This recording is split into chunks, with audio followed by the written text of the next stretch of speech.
So, Dick, we were talking a little bit about your experience in comparing the mining companies' methods for evaluation of properties and the procedures the oil companies have used. Yeah. Why don't you tell us a little bit about that? Well, first place, going from St. Joe to Exxon, like going from PT boat to a battleship. I mean, one's very flexible, one's not very flexible. You can turn around on a dime when they make a decision. But Exxon was very deliberate. They had gone through periods of developing very large billion-dollar projects many years ago and learned that they had to absolutely have standardizations of how you do a feasibility study, not just how you do the evaluation, but how you do a feasibility study. That's something the mining industry has yet to learn. And I've been working very hard in the last 4 or 5 years, writing a book and Jackling lecture and so forth, trying to teach the mining industry that they must start standardizing ways to do feasibility studies. Because the average project never yields what it's supposed to. Only 20% of the projects yield the return on investment that the investor thinks he's going to get. And the overruns are running anywhere from 24, 50, 60% overruns on these billion-dollar projects. And this just can't be tolerated. So we must learn how to do this right. So it's all about risk assessment and zeroing in tighter. And part of it is very much on risk assessment. And look at a new form of risk assessment, which is the construction risk assessment, which they never consider in the back in the room where they're doing risk analysis. Right. So you had some pretty exciting projects when you were at Exxon. I noted that you were doing a lot with Los Bronces and. Well, yes. Going back just a little bit, Los Bronces was in Chile, and I had been working on a big project for St. Joe in Chile, the Indio mine. I was the first engineer, the only engineer to go in and evaluate that mine before we developed it. It was a bonanza gold mine. It's the only place you could see that I've ever been where you could see gold outcrop. I mean, really specks of gold in the rock. We we bought it from a bunch of Germans, and with the deal that they were allowed to mine as much as they want while we were getting our exploration equipment set up in there. That one summer, they had 200 men working with hand mining all over that mountain. It was an exciting place to be. It was up at 16,000 feet. So anyway, I'd been working on that El Indio project. I'd made several trips to Chile. And so when I came to work for Exxon, in fact, 2 days after I left St. Joe, I was on a plane with a bunch of vice presidents from Exxon flying to San Diego, and we were to go to look at Los Bronces and make a bid for that company, Compañía de los Condes. And Pinochet was selling off what the El Indio had confiscated, so they were looking for the best bidder on the Los Bronces project, and it was also including El Soldado and the El Chagres smelter. But so they wanted my expertise to look everything over. We were down there for a week. We made a bid. Sure enough, Exxon won the bid and started that big expansion program. Exxon had three different groups. We had the Exxon Minerals in New York office, and there were maybe 60 people in that organization. Then they had the SO Eastern, which was all the minerals group all around the rest of the world, and they were a very large minerals exploration group. Then they had the Exxon USA, which was only the metal mining industry was in the United States, and that's the one I was going to join.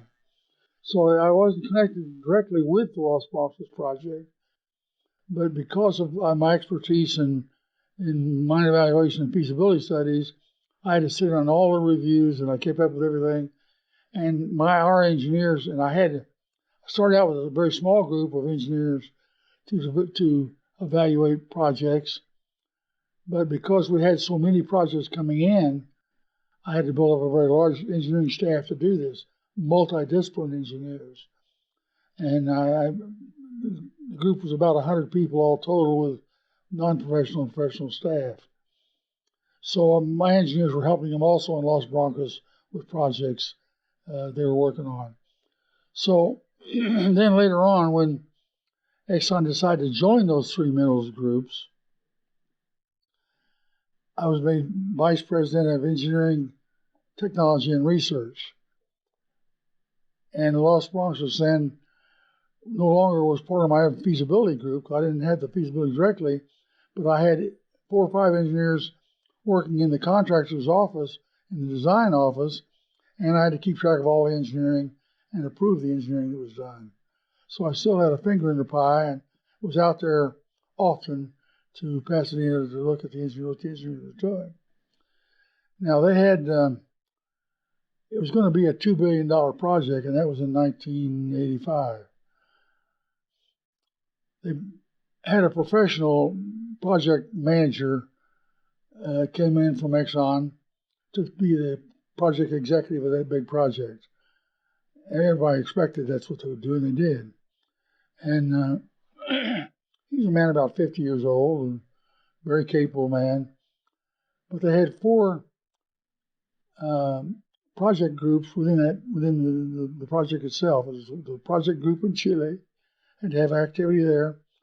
The engineering management group was in Florham Park, New Jersey. That's where they have all Exxon project management groups come from. Then they had the project group in Houston, which had originally started the project. And then they had the Pasadena design group. And all these 4 groups had to be coordinated. Now, all of them came from different backgrounds, and all had different ideas on how to do things. So actually, they were squabbling all the time and trying to decide how to do this, that, the other. That poor PE, project executive, was running back and forth between these 4 projects, and he was traveling all the time. He had a heart attack and he died. Wow.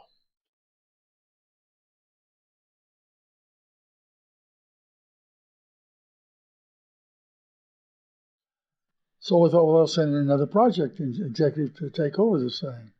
No, they didn't. They said, Dick, that's your job. So I was given that job. Another job. Another job. So I left there. I was no longer vice president. I was now a project executive of the Los Bronces expansion project.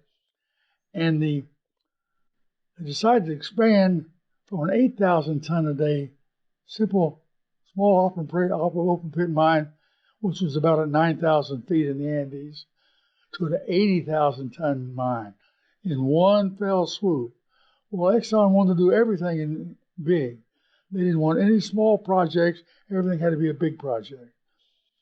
So, and that was decided by their president at that time, and so that's what they went with.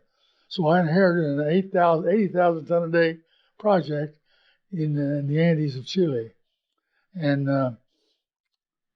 they only had about 18 more months of design when I joined the project. So we completed that 18 months and went through completed the evaluation and everything. Everything looked good. Did a lot of, and in Exxon, they also wrote a design basis memorandum for every big project, really, which really was a necessary item on any project where you spell out everything that must be done and transfer those engineers to the engineering contractor. So there's no question about what you do and how you should do it. Then they do a special risk analysis, which is called a project appraisal risk adjustment, which looks at the project from when it started being developed, every item, every practice, every function has to have a risk analysis done on it, and you estimate how much it's going to possibly overrun or underrun. You put all that together, and then you have an idea through all the construction what it's going to take to actually build that project, not what the estimator said it would back here. And that particular project went from, it gained about $1 billion to that estimate. So that's how vulnerable the most project analysis are, really. Sure.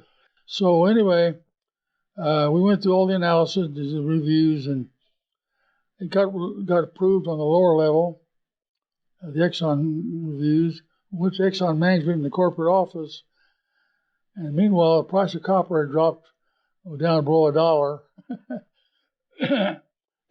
And Exxon, wait a minute, we don't want to invest $2 billion on a project that may not pay off now, so they canceled the project. And there went my job as far as that position.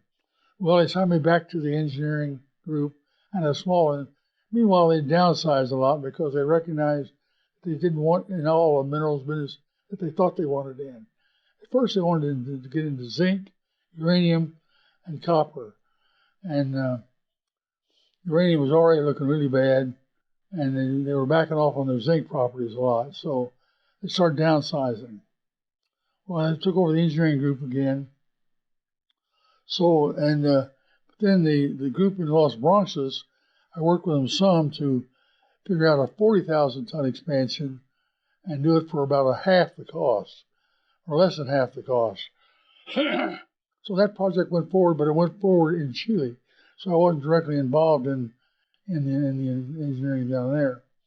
But I did have to keep reviewing their work, and I did loan them engineers occasionally to help them with the work. But that was really what happened to Los Bronces finally. Then it did develop into a 40,000 ton mine, and it's been very successful. Instead of driving a tunnel from the top of the mountain down to where they could build a mill down the valley, they used a pipeline, and it worked out. It was great.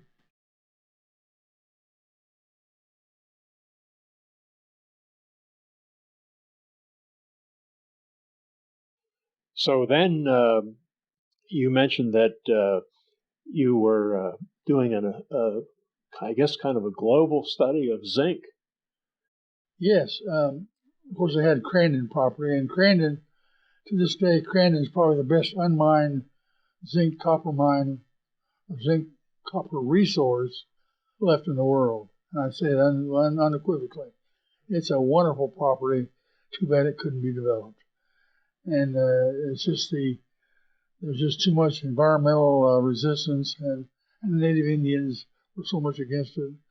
And the people that owned cabins from Madison and Chicago that lived in that area had control of the Madison law group, and they just could not get permits, even though they spent millions and millions of dollars there.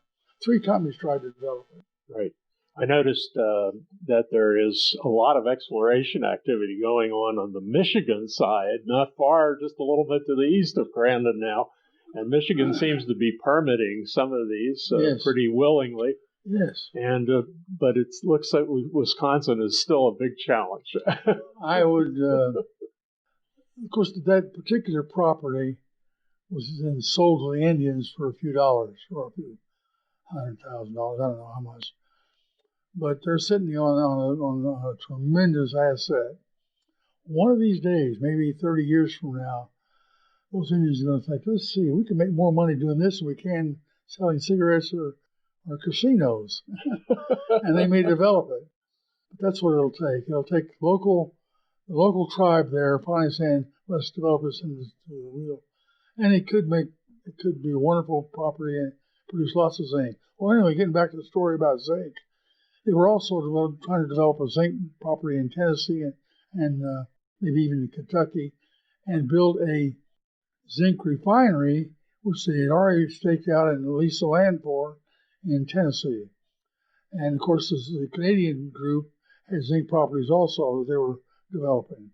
So it was going to be a major zinc property, a producer, but they didn't know where they would lie in the cost comparison to other people's properties.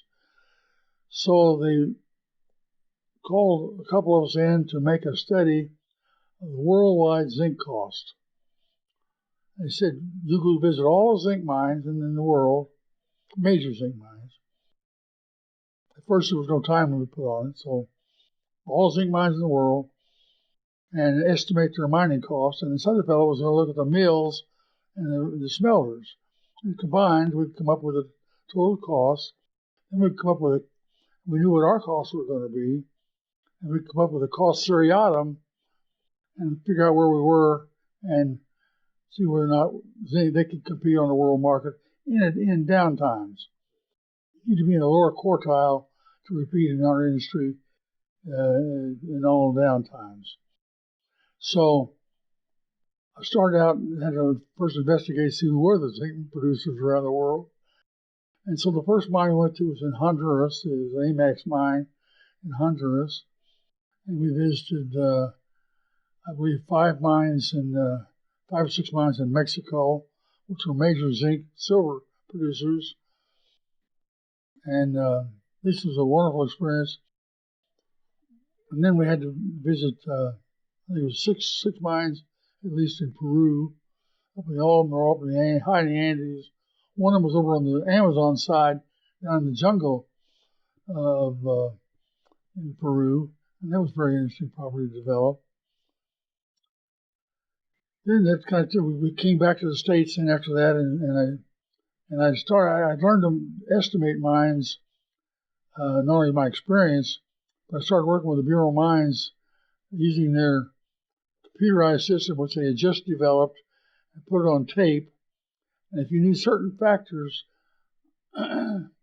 efficiency factors and production factors, and knew the basic cost of their power, what their labor costs were, and their productivities, you could estimate their costs, and you could plug everything into this computer program, and it'd come out with a cost indices. Well, I did this and tested the unit on some properties I knew the cost of, kept it confidential. It was St. Joe cost. And sure enough, it was very accurate because I knew how to make the adjustment factors. A novice could not use the program, but if you knew how to make the adjustment factors on productivity, it was very accurate. And so I did that for all these properties I visited in South America and Latin America, Central America.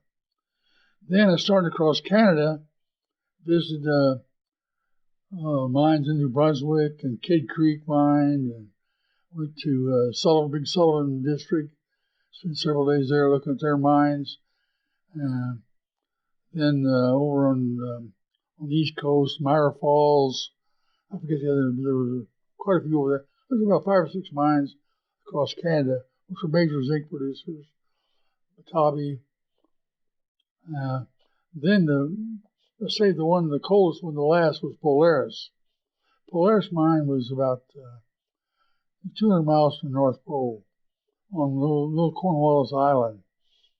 And that was a very interesting mine in itself to visit. The funny thing there, I was supposed to go in one day, fly out the next. Well, I flew in, we got a whiteout. I was there for 4 days. So you had a lot of time for extra study of the property. Camp. Cameco built wonderful mining camps in the Arctic any place, and they floated all the camp was all floated in by barge. Even one a room the size of a gymnasium, and their mill was all floated in on barge. So it was a very interesting camp, and the hockey games were World Hockey Cup was on, right. And of course these guys took it very seriously. Right. So I really had fun watching the hockey games with them.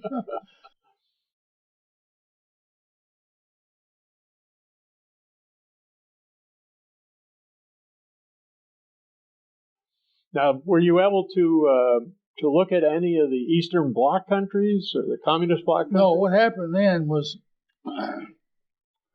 I got back after I did Polaris. I got back, and the development people called me in and said, "Well, we're going to have to accelerate our project." So they said, "We've got to wind it up in about 3 or 4 weeks." I said, "Well, I couldn't possibly do that." I said, "Well, figure out a way to do it." So what I did, I had a questionnaire of 32 questions. As I traveled through the mines, I'd ask these questions casually. The guy wouldn't really know what I was estimating the cost for him, trying to be an internal spy, figure out what his costs were. But we could do that. So I sent a copy of these 32 questions to all the exploration geologists and they visited these mines. So that way I could get all this done at once by different people. They sent me the information in Houston. I then cranked the machine and got cost estimates turned out on all the mines, all the zinc mines in Australia and Spain, and through Eastern Europe. I can't remember the name of the mines now. I was able to get the cost of, and we got, I think, probably 80% of the world's zinc mine cost done that way. And then, before I ever finished the cost seriatim, St. Joe had a big meeting, called us all in, most of us, and announced that they were having a downsizing, and these people in this room were all going to be laid off within 1 week. Wow. And then after the meeting, they called me and said, well, could you stay on a couple extra weeks and finish your work? And I said, yeah, I'll do it. So I stayed on and finished that assignment, and we did finish the cost seriatim. And sure enough, the zinc production by Exxon would have been in the lower quartile of the world zinc cost. And that's even including the greenfield sites that I figured. Red Dog, for example, hadn't come on then, but I could estimate their cost. And to check my work, unbeknownst to me, the development group hired Pincock and Allen Holt to do some of the same mines. I didn't know they did it. And we came within very close on our cost estimates, so I felt good about that. Yeah, that's quite an accomplishment. Well, it was a lot of fun. That was a fun job. Right. But it must have been also quite a traumatic experience, all of a sudden to get a 1 week notice. Well, that was a traumatic experience. And something else that was traumatic was 1 week I was in that jungle zinc mine in Peru. 2 weeks later, I was at Polaris. That's quite a change, right? So after Exxon was sort of closed out from underneath you, then tell us what happened. Well, that was I'd never been without a job in my life, and on the day they were laying us off, 6,000 people got laid off by Exxon that one day, most of them in Texas. You couldn't buy a job. I tried every university, every college, every mine that I knew of, and my wife had her family in Texas. I'd remarried then, and Exxon had laid off all these people, and there was just no jobs to be had. It took me 4 months to find a job, and I took a job on the nuclear waste project in Nevada. They were looking for a project manager of their project for the high-level nuclear waste shaft facility. It was to be a studies facility for the nuclear waste eventually to be stored there. And design the shafts, design the research facility, and supervise some of the sinking of the shafts. So this was right down my alley. I could do that. So I took a job with Fenix and Scission. And I got the job really through networking. The former St. Joe guy, well, not Joe, former Rolla guy that I met, student, and it worked out just great. But it was a big cut in salary, about a third of what I was making. Wow.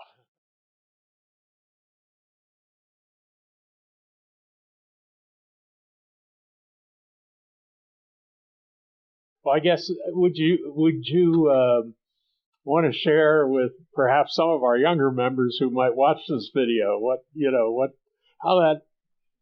how you experienced that, and how what advice you might give them if they had some ups and downs in their own career? Well, I'd say, in the first place, be prepared to take a step back when you need to. A lot of these people, when they get laid off, a lot of people who were put with a very good outplacement group, and Exxon was good at that, and they gave you a good severance pay, so that helped for about 4 months. But you've got to make up your mind then to be flexible, be willing to take a cut, swallow your pride a bit, and and just be willing to do whatever it takes. Sure. And that's what I did. And it was a tough. I could have, I guess, gotten a rocking chair then. My wife was a teacher in a junior college, and she wanted me to. Well, you don't have to go work. I'll make you a living. That wasn't like me. I had to go to work. I had to do things. Right. And unfortunately, she had her family in Texas, her grandchildren, her parents, and she wouldn't leave Texas. So I had to go to Las Vegas really by myself. And I lived in Las Vegas to, the project was going to be at the test site about 100 miles north of, or about 90 miles north of Las Vegas. So what was it like being a government contractor as opposed to being working with contractors? It was another traumatic change, because as a government contractor, and I didn't know this, most people don't know it, a government contract when you're working on a quality assurance program. Maybe it's because it's quality assurance, maybe it's just because it's the DOE, which has Atomic Energy Commission oversight. Whatever it was, there was at least 10 or 20 contractors all the time on that project, say at the same time, and we were given the task to design this facility.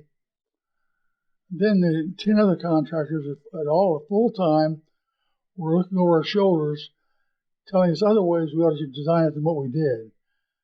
Now, the facility that we were to design was a 12-foot shaft, sunk about 300 or 400 feet, which is exactly what we've been doing in southeast Missouri, and we're the experts at this sort of thing.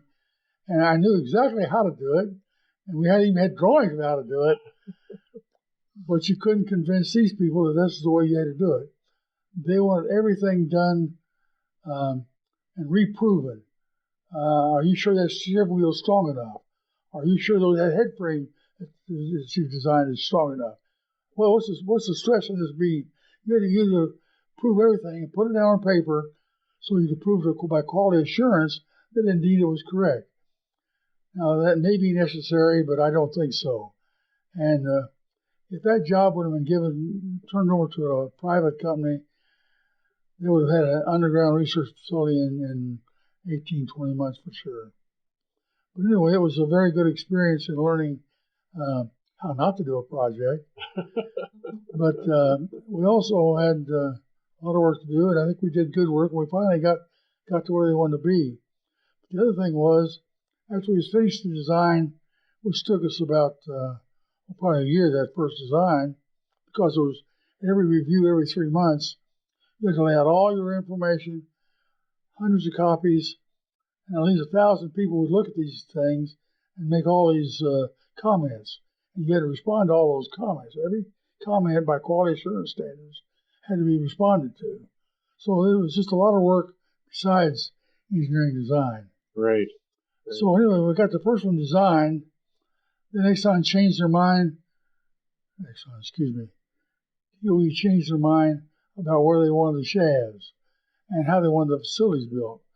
So we had to start again from scratch and do it all over again. Well, that took another 6 months to a year. We got that one done. They changed their mind again. They now want to do it by tunnel boring machines and inclined tunnels. So that's the way we had to design. In that case, of course, we had to write specifications for tunnel boring machines and machines that would excavate the rock. So all that had to be done new and different. So the whole thing took us a long time. So we did do the design finally, and we got the tunnel boring machines on site, developed, and they developed the tunnel down, across the mountain, and back out. And but it took 10 years instead of my 18 months to 2 years. So I finally retired from the project. And I reached 65. Right.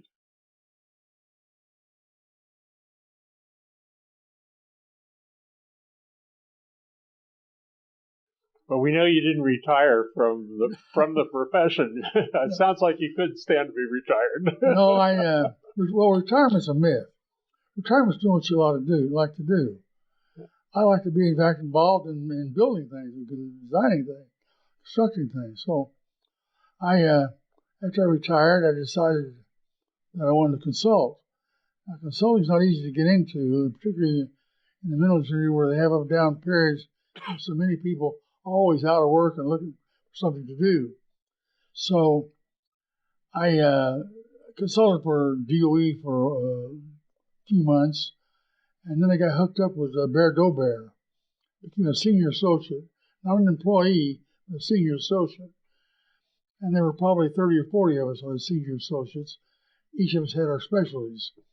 And the way you got work was they'd bid a job with whoever wanted the job done, feasibility study or due diligence study or whatever. And if the application fits you, they put you on the bid list. And then you'd get a job. They won the bid, you get to work. If it didn't, you wouldn't work. So I got to work that way on many projects, and it worked out a good relationship. Started working in Las Vegas, and then I continued working a little bit while I was at Rolla, but not very much. And then I again started working for them after I left Rolla. Again, I started consulting and did a lot of work for them. Right. And so you became a professor and chair of the mining department at Rolla. Well, yeah. I'd been consulting about 3 years, I guess, at that time, or a little less. And John Wilson called me and said, we want to make a new professor on staff. It's going to be an endowed chair. So they were raising money to make this endowed chair, the Bob Quinnen Chair of Mining Engineering on the UMR campus. So would you be interested? I said, no, I'm not interested. And then I got to thinking, so you think about it. So I thought about it. A few days I called him back and said, I really should be, it's time to do some payback. So I said, I had a good mentor, and it's time that I paid some of that back to the students that coming along. So my wife and I agreed it was a good time to go back to Rolla, or go to Rolla. So we moved then from Las Vegas to Rolla. I went there as an endowed professor at first, and then became an endowed chair when they finally got all the money raised. And that was a good experience. Best thing I ever did really was going back and start teaching kids in college. We had a wonderful staff. Larry Grayson and John Wilson were great people to work with, and Jerry Tien. It was a good staff. Yeah. So, do any of your graduates particularly stick in your mind as well, there are a lot of them that do. Favorite students? Well, there are a lot of them that do, and I was teaching from 3 to 5 classes a semester, and all I did was teach. By the way, the contract was such that I didn't do research. I told them when I came there, I'll either do research or I'll teach. I won't do both, and that was fine. That's what John Wilson wanted. So, I had a lot of students, and as far as the outstanding students and which ones I want to name, I don't really think I want to. They really are all it's a great bunch of kids, and it really restored my faith in young people. I'm beginning to realize that these kids coming on school nowadays are really sharp. At least the ones coming to Rolla, coming to engineering schools, were good students, and they were earnest in what they wanted to do, and they had their heads on their shoulders. So I had really good students, and they have been very successful in the industry. And I've kept up with them, and we keep in contact with a lot of students. Now, just about this time, you were starting, or the university was starting to do distance learning. And I understand that you taught some of those courses. Yes, I was on campus for about 6 years. And then I started teaching, about 3.5 years, and I started teaching distance learning on campus. And that was mainly to pick up people who started developing a Master's of Engineering, not Master of Science, Master of Engineering, where a student an engineer could get a mining degree in Master of Engineering. So I started teaching underground mining and tunneling, underground construction, and mine evaluation, feasibility study online. And I taught all those 3 courses consistently every semester. And the bad part, the first one we started teaching it, we didn't get any extra compensation. But we still did it. And I realized, well, I could teach anywhere online. I don't have to be in Rolla. And my wife didn't care for the town of Rolla too much. It was a typical college town, very cliquish. And so we decided, well, we'd move to the state of Washington. So after 6.5 years on campus, teaching full-time and online, I moved to Washington and continued teaching online. And I teach 2 or 3 courses a semester online for a while. Finally got down to teaching just 2 courses, then finally did, when I really started retiring, only 1 course a semester online. Well, I think the young people at this convention are certainly plugged into all the technology that would have been nice to have had at your disposal when you were starting this program. That was a real pioneering thing for Missouri, I think. Yeah, it was easy for me to do, though, to make that transition, because when I was a student, the toughest class I ever had was chemistry, because I had no high school chemistry. Right. And fortunately, my professor handed out lecture notes every day. If you knew his lecture notes, you knew everything he said, and everything was in the book. My students got lecture notes on every class I taught the entire time at Rolla, so I already had them on a computer, and it was very easy then to turn them into lecture notes for online teaching. So the conversion was very easy. How did you interact with the students when you were doing the distance learning? I mean, did you have video as well as? You could, if you're on campus, you could. Yep. I didn't have. I didn't really think it was necessary for them to see my ugly face to be able to learn what I wanted to teach them.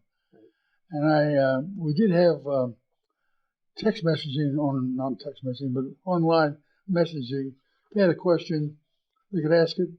I just insisted that they ask it on there rather than send me an email, because I wanted all of the students to know what the question was. Either they could identify themselves or they didn't matter.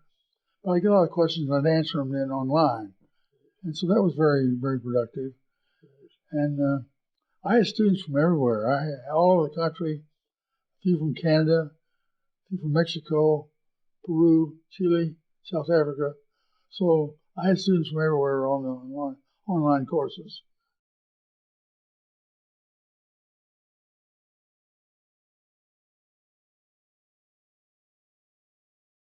It looks like that might be a long-term direction as we see a shrinking of the number of mining schools that we have. And yes, I think it is. We always need the mining schools, but then it is a way. It's a way of continuing education. That's more important than the undergraduate, is continuing education for students that can't get back to school, but they need to continue their education. They don't realize they do until they have an opportunity to do it. Right. And that's really important. I want to push that. I don't think there's anyone in the industry who would argue about that, because you only learn so much when you're in a formal educational setting. And then yes, that's for sure. It's a lot of on-the-job training. One thing the people at Rolla hated when I said it, but I tell my students I didn't go back to teaching until I'd learned enough in the industry to teach. And when I thought I did that, then I could teach. I didn't make very many people happy at the university. So, Dick, we've covered an immense amount of ground here this afternoon, because you have such a tremendously interesting career, and it's certainly not over yet. But I wanted to maybe ask you to look back a little bit and tell us a little bit about what you think personally your best accomplishments or most satisfaction that you've gotten out of all these various types of jobs that you've had, and maybe go from there into some other things. Well, I think for my personal satisfaction, I think the work that I did with my first job as a research engineer on that burn cut round probably had a more impact on that particular industry than anything else I did. The fact that there's so many tons of rock broken with that one system I developed. I think was a real credit to me that I know about. Maybe nobody else knows about it. Right. At least I know about it. Sure. And I was very proud of that. I think the work that I did on all hydraulic drilling, just being pioneered in Europe and in this country too, and nobody seemed to understand why it was working why you could drill so fast, why it worked so well, or why it was more efficient than any other type of drilling. And I think the papers that I wrote and the techniques I used to analyze it on specific energy helped even the people that were developing it to see the relationships of some of these things and move a little faster on it. And it helped. And I wrote 6 papers on all 100 drilling really and advertised it.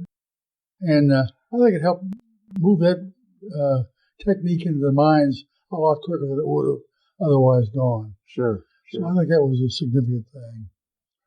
Maybe the way forward, I would hope that the next thing I'd be very proud of is that the industry would finally start seeing some standards are needed in mine evaluation feasibility studies. And this recent book that I wrote half of and edited on mine evaluation, it's a handbook, would help the industry focus on not just the reserve and research, geologic reserve strict rules they have now, but concentrate on how to do the study which leads into the. About 80% of the study goes into the work for 20% of the end. If that 80% is wrong, that 20% can't be right. Great. So what you've done is you've shifted where the scam can be done, not in the reserves anymore, but it's in the sloppy engineering back here to be leading into it. And most of the time, it's accidental sloppy engineering. But at least 3 cases that I worked on, it was intentional.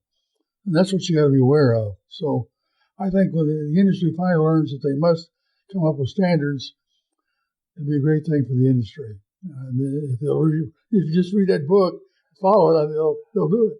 I noticed that book was for sale in the SME bookstore down here, and it was the first time I've actually seen it cover to cover, and it's an excellent book, and it covers all the ground. They took the writer that came out, the PDAC up in Toronto, and the bookstore took 80 copies up or 100 copies up to sell, and that's all it took. It sold out the first day. Well, that's a good testimonial that you're onto an important topic. Yeah, I hope it does some real benefit though.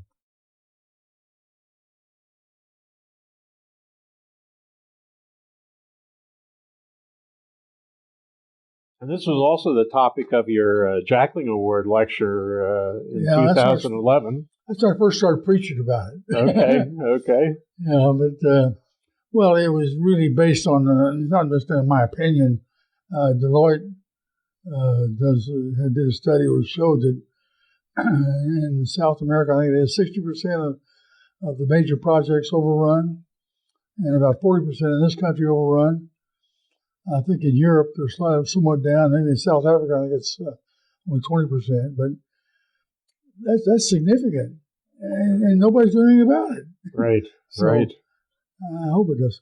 Yeah, well, that's. I know I always consider as a lifetime SME member that the Jackling Award is the most prestigious award we give. So not only that, but it's maybe the largest. But it's it's so big, that plaque's so big, I didn't even take it home. I gave it to the school, and it's on the wall there. Okay, that's a good use of it. But you've your list of publications as a contributor and as an editor is almost 4 or 5 pages single space. So it's been a tremendous. Actually, there's 60 of them. Yeah, right, and many of them really major efforts with some of your colleagues in SME. I know the underground mining book with Bill Husterlid and an endless series of papers going way back. Fortunately, I got active in SME or AIME first, then SME. Very active in. I got on the publication committee a long time ago. Remember Mary Ann Snedeker? Remember Yes.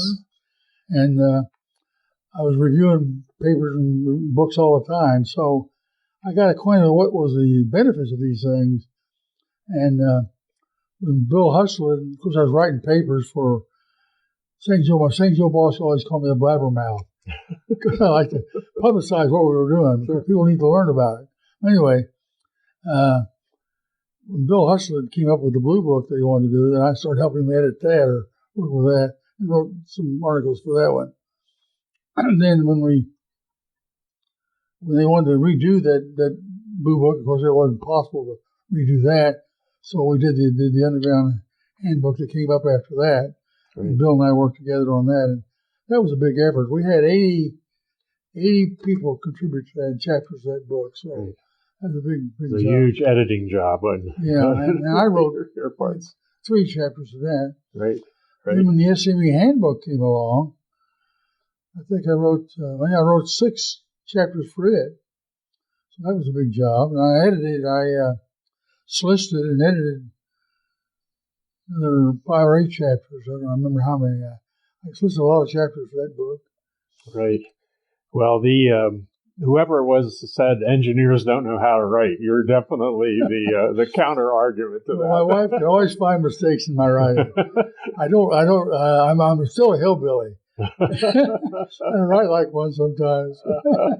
It helps to have a good proofreader, and your wife is usually the first one to be critical. Yeah. In a helpful way, though. Well, we've talked a lot about your work experience, and I know the one thing that I'm very anxious to read is your recently published memoir. And I think the title, which is From Hard Knocks to Hard Rocks, A Journey from the Mines, in My Shoes, from the mines, the Ozarks to the mines around the world. So that's a great title, and we can see how well it fits from our discussion here this afternoon. Well, I think it'll make people understand who I am and what I am, and how I got to be such a mess. Lots of good news, lots of bad news. It's very difficult to handle a job, do all the things you need to do for your company, do all the things you need to do for your family, and then do all the things you need to do civic jobs on your community. And for the first 20 years, I think I did a pretty good job. In the last 25 years, I don't think I did such a good job. Right? Family life. Anyway, there were a lot of interesting times, and describing my times of the hard rocks in the Ozarks, my dad was a plumber electrician for a while. I dug ditches for him. The Ozark hard pan, it ain't easy. He also owned only one of 2 concrete mixers in town, which he rent out, and I had to go with it to mix concrete. So I mixed a lot of concrete, shoveled a lot of gravel. So those were the things that really taught me to work hard and long and persevere. So that helped a lot. And those were the hard knock. Okay. But we did persevere, and we came out of it, and all of it benefited me greatly. And I got to be, as I said, when I was in high school, I read books about mining engineers building mines all over the world. Sure enough. That's right. You did it. You did it all. Can you think of anything else you'd like to add to the interview, Dick? Well, not I don't think of anything else I left out. I'd say to the educational system, they need to be more flexible and not worry so much about getting qualified PhDs from China and Taiwan and all these other places. Use more adjunct professors out of industry. I can name you half a dozen. Some of them have gotten doctorate degrees, but a doctorate degree doesn't teach you what you learn in industry, and that's what you ought to be teaching. Right. So I think I preached that I used to go to the educational committee meetings and tell them. They wouldn't listen.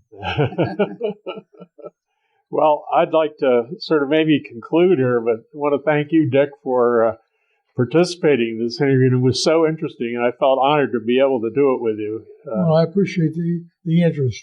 Okay. And read that book. There's two volumes.